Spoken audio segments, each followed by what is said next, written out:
Play clock at 5.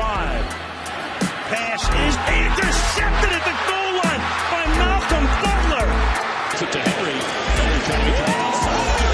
Quick snap. Breeze. Pass is incomplete. No flag for Tommy Lee Lewis. Got him at the 40. It's Thomas at the 50. Skipper going free to the 30. To the 20. Thomas to the 10. Denver's going on the New England.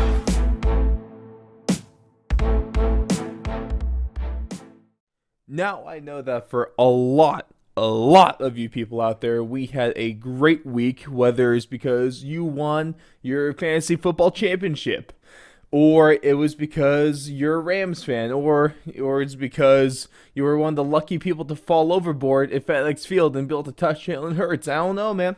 I don't know, but I know for sure that not only is there a lot of happy campers out there, but there's also people like me that might have come up just short in fantasy and lost out in the money league. Or if you're a fan of the Texans for whatever reason, because I don't know why I'm picking on you guys specifically. You're almost always bad, but I'm very sorry. At the least, David Mills is the second best rookie quarterback of his draft class, apparently, and I don't think any one of us saw that coming. But, ladies and gentlemen, we just got through week 17 of the NFL season, and for the first time ever, we're looking forward to a week 18. Right now, at least for me, I got the snow outside. It's piling up. It's not as cold. It's that best time of the year, and it's time to really delve in to everything that we witnessed this week. But of course, I'm your host, Ross Allen. Thank you so much for tuning in today. Happy Wednesday if you guys are catching this on drop day. If not, no worries. We still love you. And so happy fill in the blank day of whenever you're listening to this. And it doesn't really matter what day you listen to this, because it's always a great day to tune into Fourth and Long. But we got a few things to take a look at here, ladies and gentlemen. I know, of course, the main thing we're going to talk about, his name is going to pop up a few times here today, is Antonio Brown. Because if he hasn't lost it before, this is the pinnacle of Antonio Brown right here. The Bengals had a huge preview game against the Chiefs, and they absolutely exceeded any and all expectations for themselves. Hunter Renfrow and Mike Tomlin need to be talked about a little bit more. And then also, Giants fans, at least you are finding a newfound respect, because Mike Lennon, not great. Jake Fromm, not great. Daniel Jones, probably the only reason that you guys are not winless at this point. But before we hop into things, of course, starting us off with the winners and losers of Week 17 of the NFL season, just a couple of housekeeping items. Of course, we just dropped our big, for all you Australian rules football fans, all right, we just dropped our 2021 draft breakdown on Monday. Go ahead, check that one out. We were joined by the great Peter Williams of Rookie Me Central. Of course, he has been watching these draftees for years now. Super knowledgeable on the draft, on the players, on the prospects. So he had a lot of great stuff to talk about. So please go ahead, check that out. Of course, that's it. thefourthandlong.com/AFL. And then, of course, our UFC 2021 award show is coming up. That goes down this week, dropping on Thursday. So that's going to be a great time. It was a hell of a year for UFC MMA. And so we're going to have a lot to talk about. Of course, bring your fan awards into it as well. It's going to be a great one. You don't want to miss that. And we got some interviews coming out right now. Of course, just dropped with huge interviewer and also journalists within the industry, C. James Irvine. Go ahead, check that one out. We had a great convo about taking a look back 2021, some huge breakout fighters, the best moments of the year, and some of the best interviews that and the best people that he's spoken with. So please go ahead, check that one out. Of course, that's at thefourthandlong.com/MMA. But let's hop into things, ladies and gentlemen, because let's dilly-dally. We're heading in to the last week of the NFL season, so I had to make sure you guys are prepared with everything that went down in Week 17. So we're going to get into our winners and losers here, and the first winner of the week has to be Jamar Chase, because he ripped off a 69-yard touchdown Nice.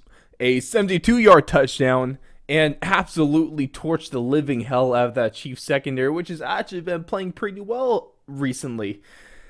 Did not look great in this one. Joe Burrow torched them, and Jamar Chase's open field speed and breakaway speed is just nothing but ridiculous, because it was on the 72-yard touchdown. He was surrounded by 4 Chiefs defenders, 3 of them trailing him, and the space he put between them, him and the defenders, within the span of 15 yards, was just crazy.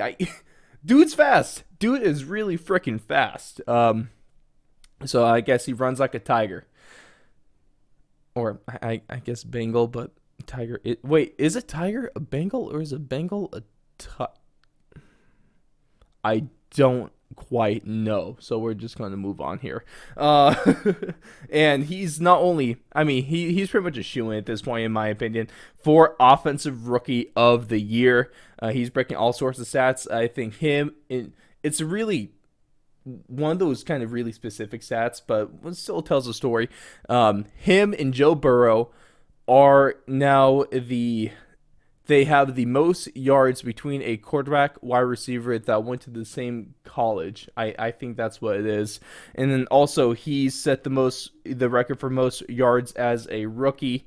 And dude's crazy. Dude's just really freaking good at football. So I love how preseason we went going from hearing reports that, he doesn't like the NFL ball because it doesn't have the white lines, it can't see well, and to what we just saw on Sunday. That's why you take every single news report with a grain of salt. All right. Now, the next winner I want to talk about is going to be another rookie, and that is 49ers quarterback Trey Lance, because he looked really good this week after a early pick, and he was only playing because Jimmy Garoppolo was injured, and they need a big performance from Trey Lance here. I know you could say it's just the Texans, but the Texans have knocked off good teams for some reason. I don't know how they've been able to do that, but they have. The Texans just don't make sense, apparently. But this was a big game for the 49ers because they're still right there in the hunt. They haven't secured a playoff spot yet, and they can still miss out. So this was a key game. They need to win this game. They need a good performance of Trey Lance, and Trey Lance brought a good performance so they could win this game, all right? And he's going to be a better choice than Jimmy Garoppolo, all right? Garoppolo just is not that good of a quarterback. He's not worth that contract. The Niners have to move on from him this season. I don't think he really has that bad of a cap hit as well with that dead cap space. So Jimmy Garoppolo, he's going to be on a new team. Trey Lance, you're looking good this week. You're a winner in my book. Now, bringing on to a couple of the losers here. The first one it has to go to is the Baltimore Ravens, because they have yet again lost a 1-point game. Now, they have a few of those on this season now. Of course, their first one was a few weeks ago back against the Steelers. They lose by 1 point because that failed 2-point conversion. Then 2 weeks later, they lose by 1 point because of a failed 2-point conversion against the Green Bay Packers. And now they lose to the Rams. The Rams come back. Matt Stafford sucks every single game over the last 3-4 weeks until it comes to the fourth quarter, and then he's just the best thing since sliced bread, apparently. I don't know how Matt Stafford operates. Apparently he's the clutchest quarterback in the league right now, mostly just because he's one of the crappiest quarterbacks in the league right now. Up until the moment he has to be clutch. Matt Stafford, I don't understand you. I don't understand what's going on right now, but the Rams are winning. The Ravens are losing, and they've just lost some tough games this year as well. When they lost by 2 points to the Browns earlier this season, when they, it just really has not been a good year for the Baltimore Ravens. Whether it's come down to close games, whether it's come down to blowouts, whether it's come down to just missing the playoffs, they're right there. Hell, technically they could still make the playoffs, but it really doesn't look like they will. And also, it doesn't help that half their roster went down with injuries preseason, and then have the roster caught COVID at one point, and Lamar Jackson's been out. It's just been tough, and that's why, since they're just one game out of the playoffs too, that's why these losses have hurt even more. And it's just another reason why John Harbaugh should be right up there for Coach of the Year. I don't think he is Coach of the Year, but he's definitely right up there for that award.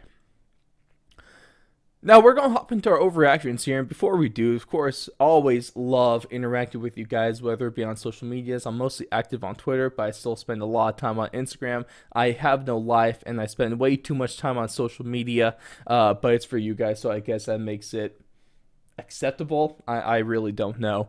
But, of course, Twitter is at 4th Long Radio. Instagram is at 4th and Long Radio. Of course, you can find all the links over at thefourthlong.com. But I would love to hear your feedback on this, whether it be who the winners are, who the losers are. Am I being a little harsh on these guys? I don't know, especially when you're Mike Glennon and you now own the worst winning percentage in NFL history with a minimum of 25 starts. Oh, just not good. Am I too high on Trey Lance, or am I a little bit off on Jamar Chase being Offensive Rookie of the Year? I don't want to hear that Mac Jones is Offensive Rookie of the Year. Quarterbacks get away too often. In fact, the only guy, in my opinion, that can compete with Jamar Chase right now for Offensive Rookie of the Year is Chiefs center Creed Humphrey, because that guy is the best center in the league right now. Walked in as a rookie. He's the best center. He doesn't nearly get enough attention for that. So give that man the respect he deserves. And I don't know how he didn't make a Pro Bowl. Once again, that's only proving that the Pro Bowl really is not that important of an achievement anymore. It just isn't. I haven't found really much importance in the Pro Bowl for maybe 10 years at this point. Yay, Pro Bowl. Who gives a shit? Yeah. But we're going to hop into overreactions here, ladies and gentlemen. The first, of course, if you guys don't know how the segment works, I have 3 statements I come up with, whether I've seen it over on Twitter, whether I've seen it on the social medias, anything around the NFL realm, if you will, or I come up with them on my own.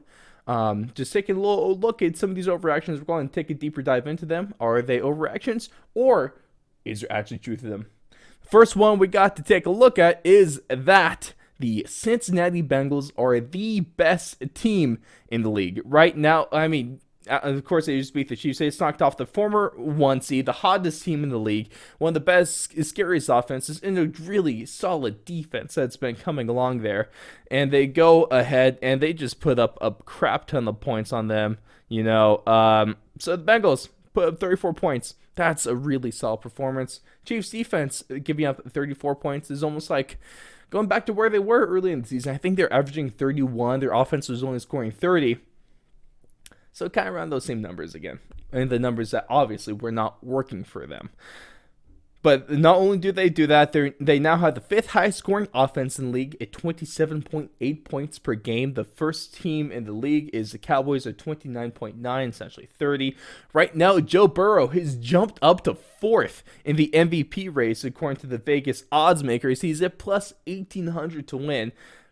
Definitely probably the best bang for your buck at this point. Actually, that might be Jonathan Taylor.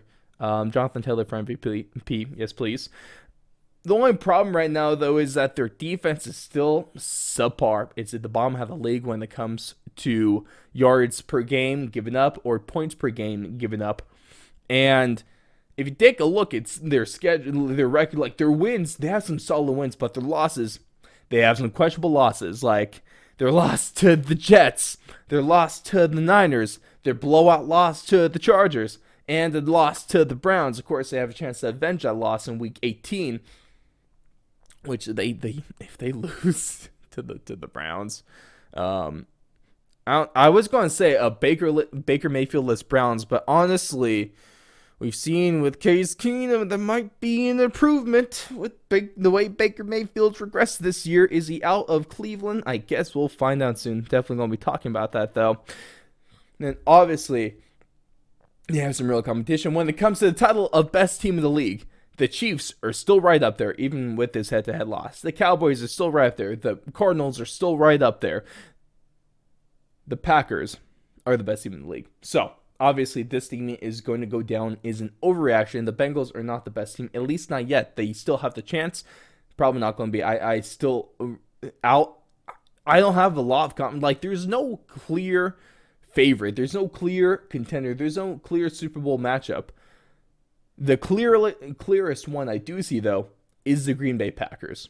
With the way they've been performing on offense, with how good their defense has been, probably the best defense Aaron Rodgers has had ever as a Packer. So they're rocking and rolling there. But to be fair, the Bengals only lost by a field goal to the Packers in overtime. And of course, it was in the game where neither kicker could kick a field goal to save their life unless it came down to overtime there. So, overreaction, but the Bengals are a really, really good football team.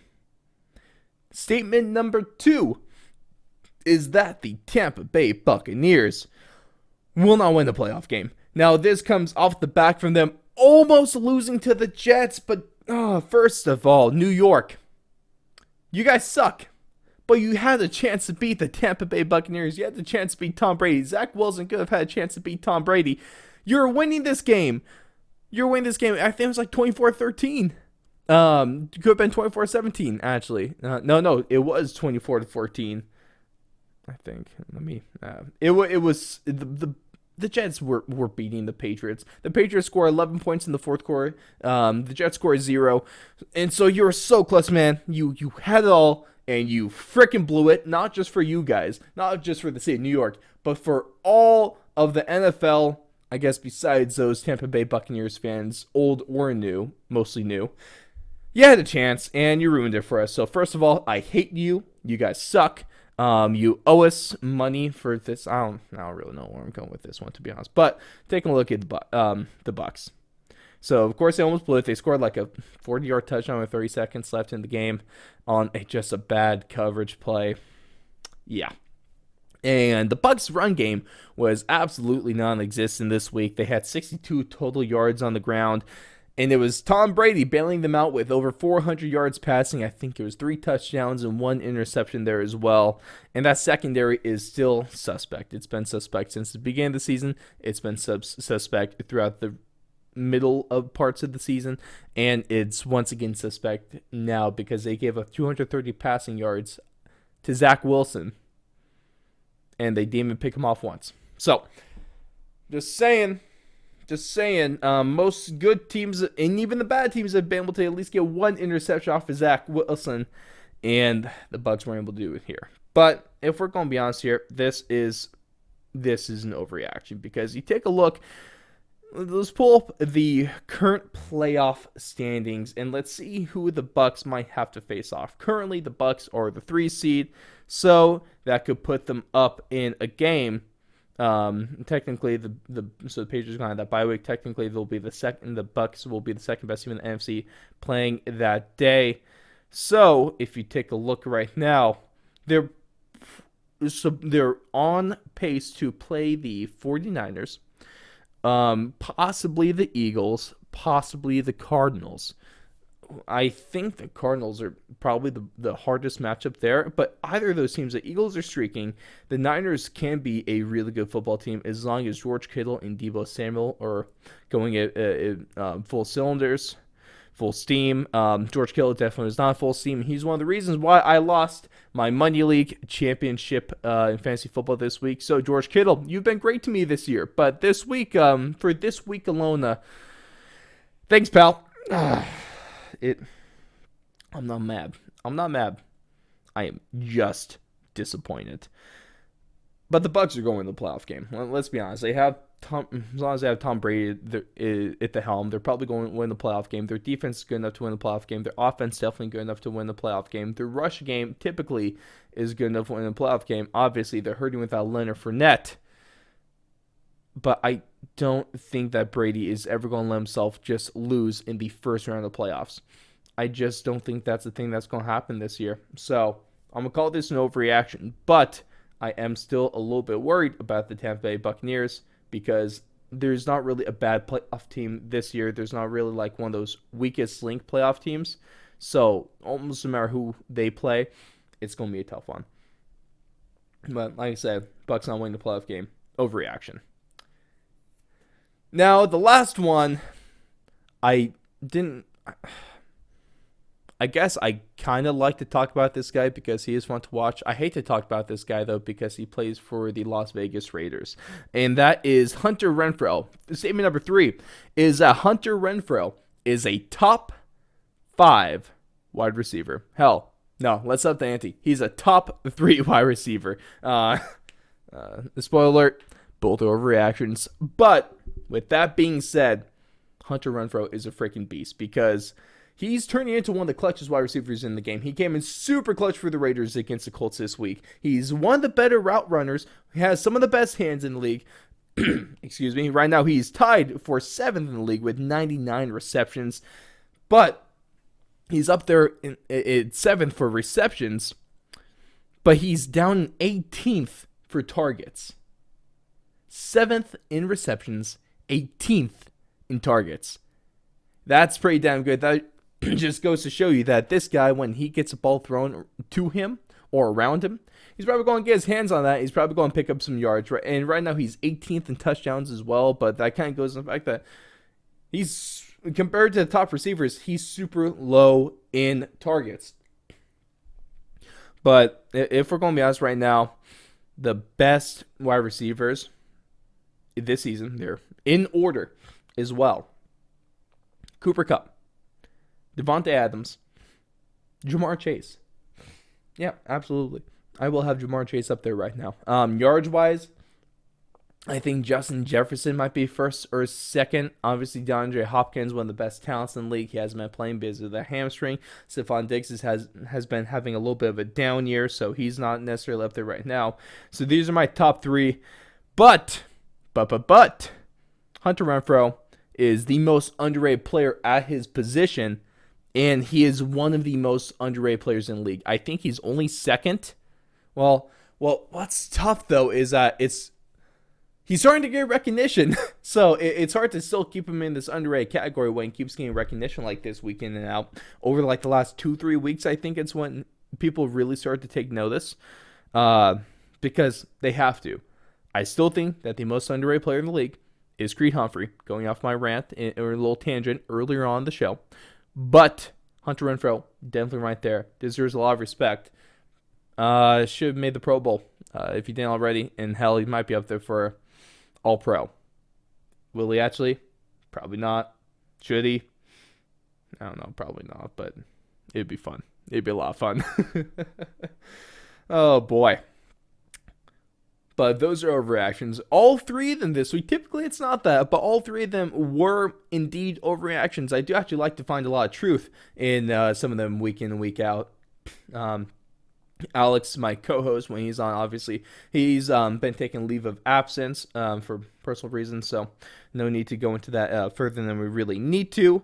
But right now, when we do the buy or sell, normally we're buying a lot of these, but we just ran a little bit of rut this week, so don't worry. Be back next week. We're probably going to have something that seems like an overreaction, but actually has a lot of truth to it.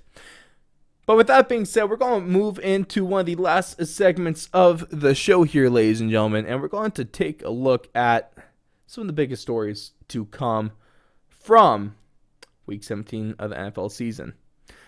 One of the first things I want to talk about is Mike Tomlin, because the Steelers had a big game against the Browns on Monday Night Football. They come away with that with the dub. Ben Roethlisberger's last game of his career at home at Heinz Field. So a little bit of a feel-good story if you're a fan of his. Personally, I don't think I am.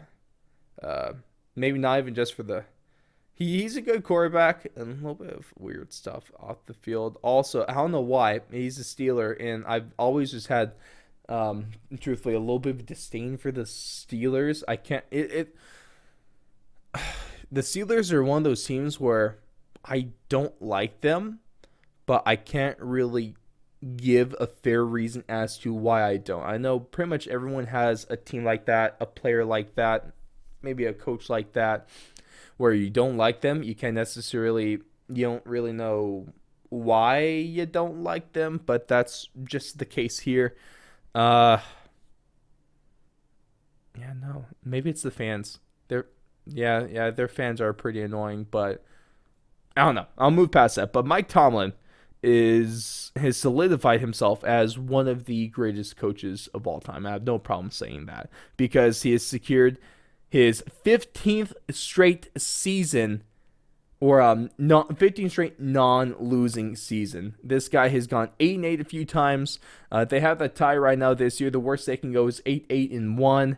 He has like 9-7 season, and so one of the greatest things about Mike Tomlin is consistency. He's consistently consistent. You always know that the Steelers are going to have like 8-8 or better. They're always going to not be one of the worst teams in the league. They're always going to be at the top half, always going to be fighting for a playoff spot. They're never really going to be out of it. And in a league where you see teams rise and fall, rise and fall, rise and then fall, or it's just teams where it's just fall and they're down there, or a really quick rise and then right back to fall, just like the 2015 Jacksonville Jaguars that made the AFC Championship game. How that happened, I don't freaking know it. Wait, no, what's it, 2015? No, it might have been 2017, actually. You know what Jackson I'm talking about. How they made it all the way to the AFC Championship game and got so close to beating Tom Brady. The Jacksonville Jaguars almost went to the Super Bowl in less than a decade ago. That's freaking crazy to think about. But then they dropped off the next season, and then they eventually hired Urban Meyer, and then they eventually fired Urban Meyer, and then they eventually, they suck again. Like, oh no, we suck again. But Mike Tomlin, he's never sucked. He's always been good. He's a Super Bowl champion, back when the Steelers beat the Cardinals with that toe tap in the back of the end zone. That is still, there's still people today, albeit 99% of the people still talking about that and disputing it are Cardinals fans. It's still disputing today, which is kind of crazy. He's won the AFC Championship game twice. He's won the AFC North 7 times. He's the youngest head coach to ever win a Super Bowl. And if you take a look at it, I think he's 20th in best win percentage of all time. But if you just take a look at the coaches that have more than 100 games, which is, even that is kind of a small number, a small sample size, really, if you're talking about all-time greats. If you're just looking at coaches that have coached at least 100 games, Mike Tomlin has the 12th best winning percentage with a .642.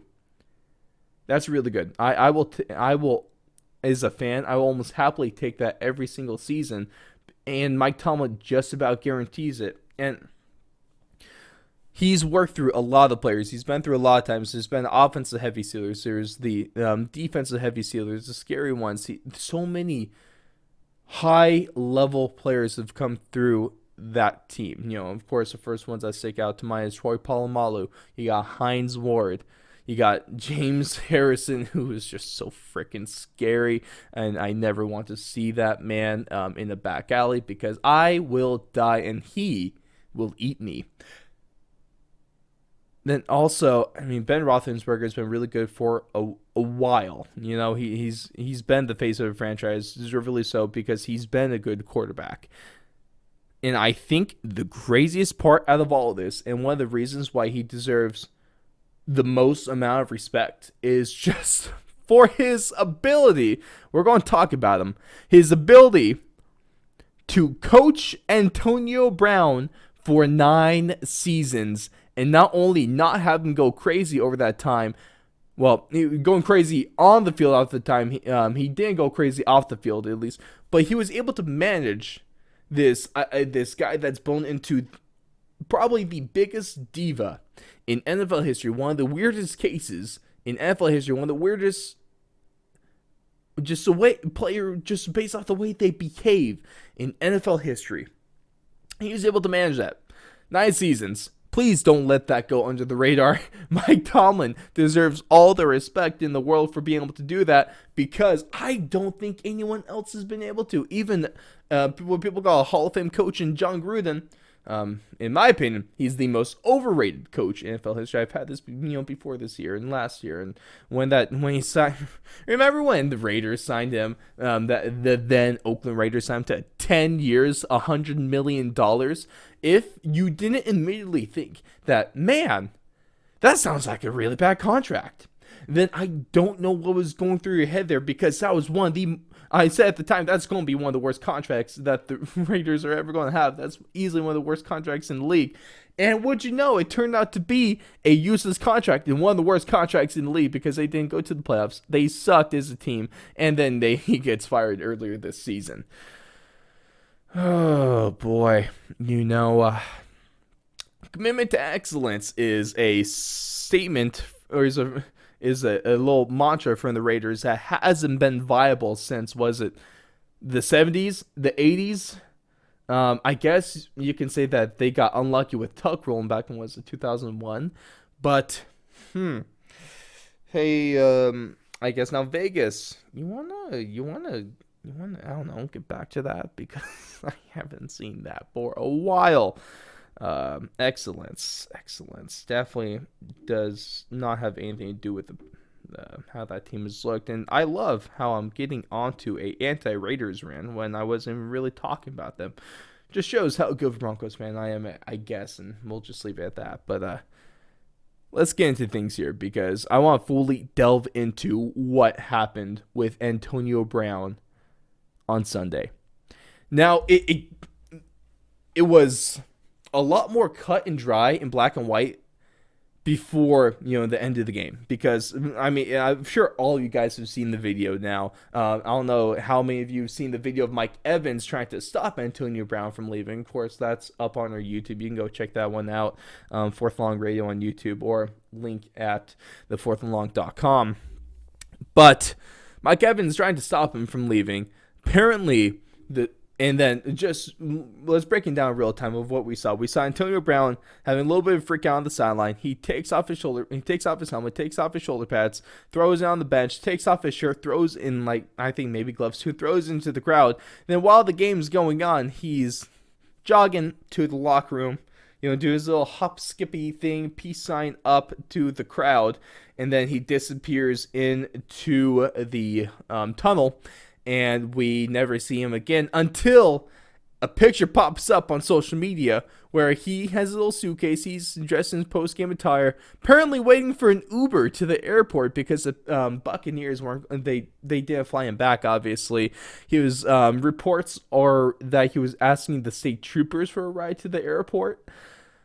Interesting stuff. All right. At least he's trying to be resourceful. I guess we have to put that into effect.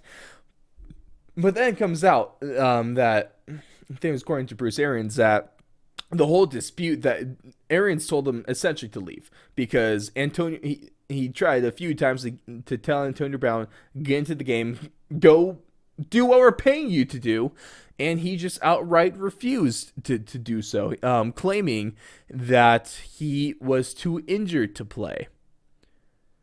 And that is where this whole situation really gets muddy, because as of recording this, at least, he is still, the Bucs said that they were done with him, but technically he's still under contract by the Tampa Bay Buccaneers. So the Bucs still own his rights. They haven't dropped him yet. And I think that's because Roger Goodell might have phoned them up and say, hey, unless we want to have a total PR nightmare possibly, let's take a chill pill on the whole cutting Antonio Brown, because if these statements are true that he was actually injured and the Bucs are trying to force him to play, then that's a completely different story. That's a completely different scenario, and that's a scenario that can really get the Tampa Bay Bucs as an organization, and possibly Bruce Arians as a head coach, in trouble. Because we all know the injuries and player safety has taken a whole new meaning and importance to the game over the past 4 or 5 years. It's one of the hottest and most fought over issues when it comes, the players union, when it comes from the media, when it comes from the players themselves.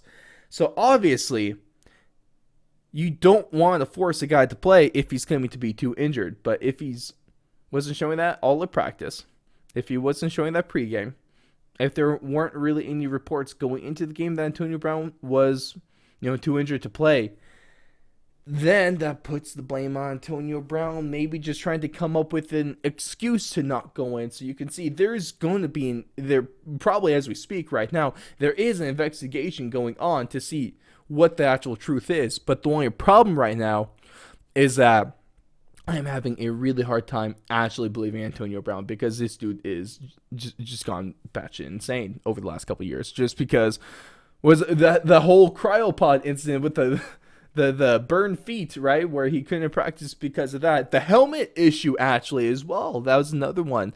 There was probably a money issue. There was when he was on the Patriots, and was it this off? Well, then there was the fake vax card where he got ousted by his chef. So of course we were talking about then, what did he do to piss off his chef? I'm still asking that question. What did he do to piss off his chef for him to snitch on him? Also, I'm just kind of stupid. Why would you tell people that? First of all, why would you try to, if you're trying to hide something, you probably want to keep it a secret. Just, an idea out there.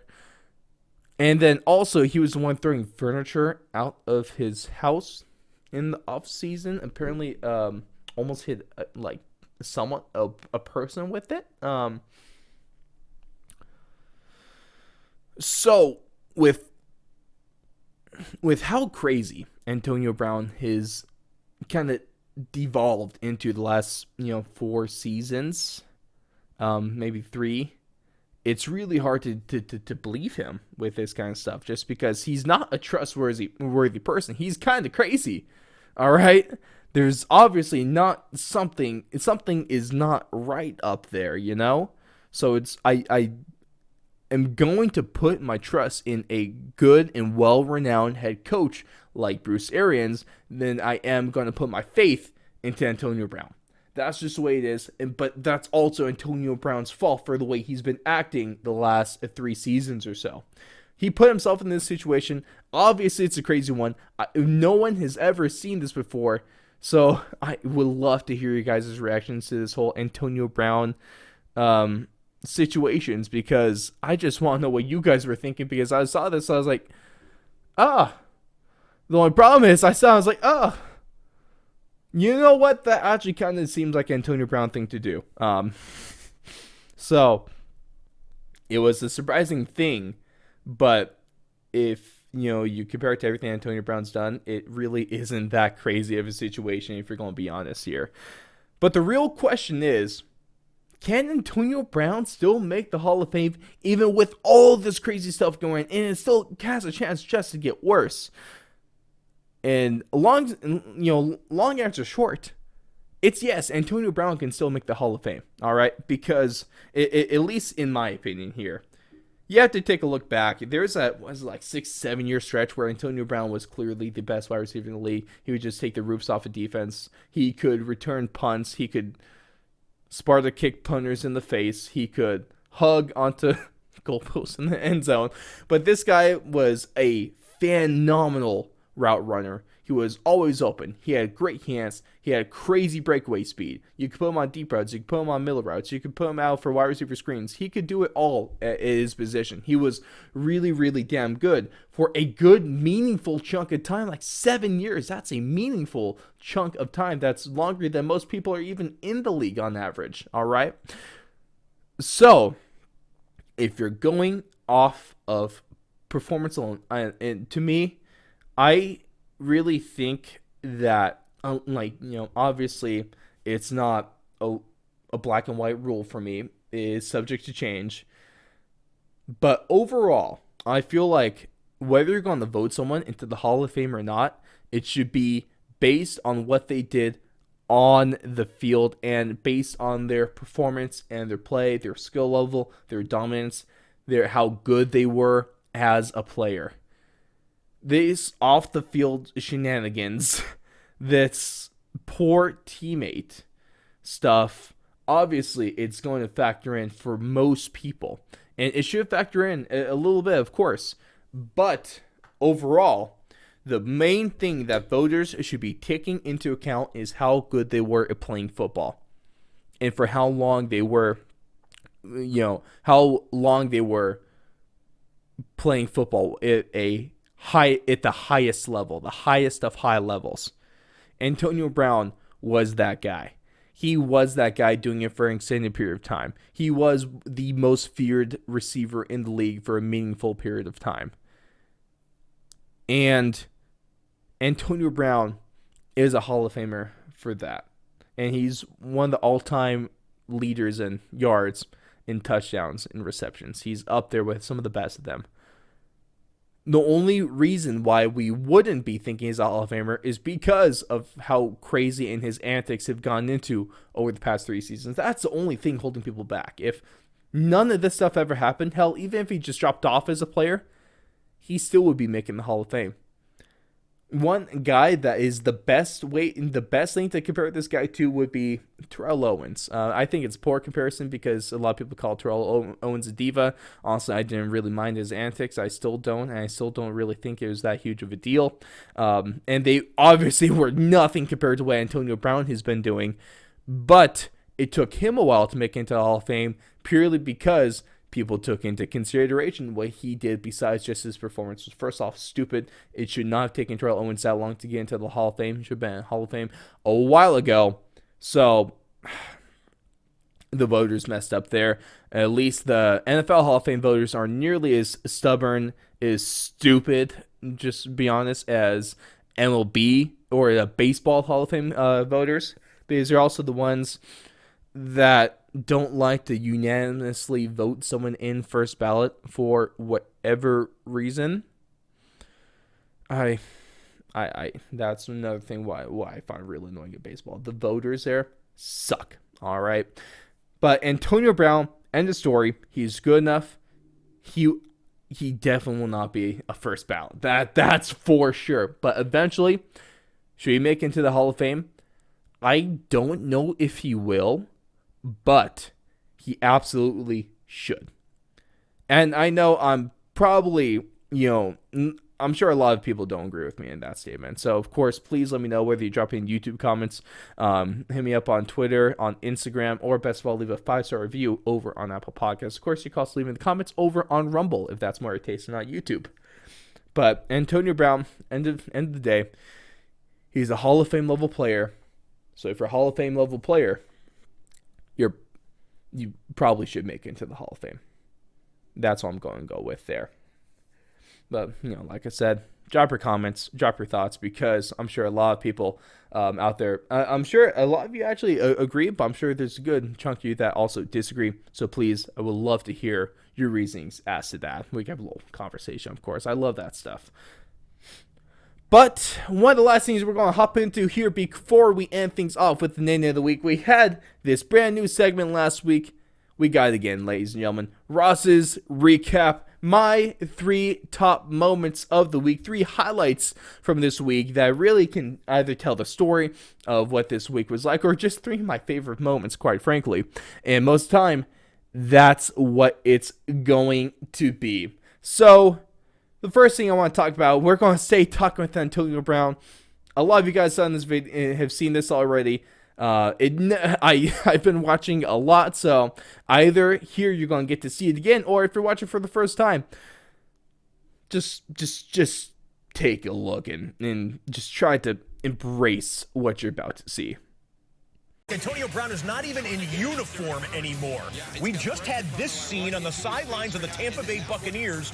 Brown, no helmet, no shoulder pads, takes off the undershirt, throws it into the crowd. Remember, they're on a road game here. And Antonio Brown, well, the video speaks for itself. Obviously, really weird situation. We've talked enough about Antonio Brown for you to hear my thoughts on him in this situation. So we're going to kick things over to my next highlight of the week, and that absolutely has to go to Jamar Chase. But it wasn't for one of his 72 or 69-yard plays. It's what he did in the end zone after one of those. Check this one. Going deep again. Going deep.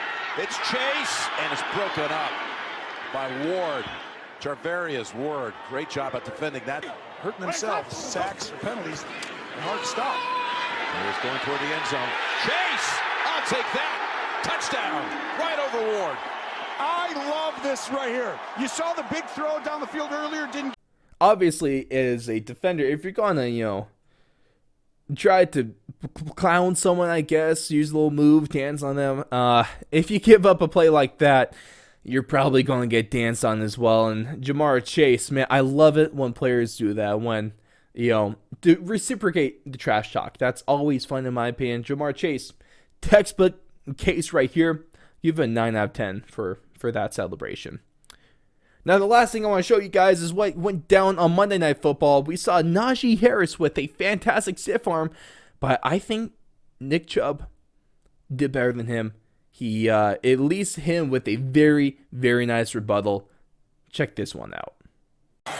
Try the left side. Good forearm there to shed a defender. Got Miles Killebrew out of there. That's just the same play, the other direction, exact same play. And you mentioned Nick. Oh gosh, we got two backs. That you better bring something when you go to tackle both Najee Harris and Nick Chubb.